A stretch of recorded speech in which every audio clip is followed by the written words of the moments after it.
आईवडिलांचं नाव घ्यायला शरम वाटते, लाज वाटते, अशा कोणतरी लावारिस माणसाने केलं असेल आणि नाही तर बिहारमध्ये ज्याप्रमाणे मोदीजींच्या मातोश्रीचा अपमान झाला म्हणून बिहार बंद करण्याचा जो एक असफल प्रयत्न केला गेला, असंच कोणाचा तरी महाराष्ट्र पेटवण्याचा सुद्धा हा उद्योग असू शकेल.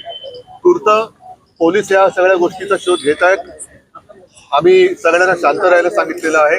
बघूया पुढे काय होतं. सर, सीसीटीव्ही आहेत मात्र ते देखील वेगळ्या दिशेने नाही, म्हणून आता पोलीस बोलतात की आम्ही शोधून काढू.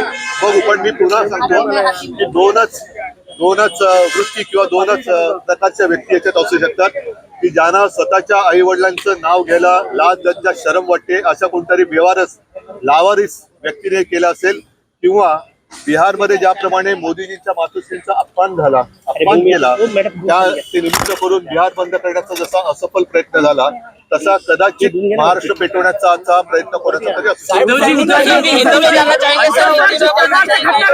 वर्षापूर्वी असा प्रकार घडला होता, 18 वर्षापूर्वी हा प्रकार घडला होता, तर पुन्हा एकदा हा प्रकार घडलेला आहे. त्यावेळेसही शिवसैनिकांच्या भावना तीव्र होत्या. भावना त्याही वेळेला तीव्र होत्या, आजही तीव्र आहेत. पण आम्ही सगळ्यांना शांत राहायला सांगितलं, कारण परत सांगतो की दोन प्रकारच्या व्यक्ती याच्यामध्ये असू शकतात.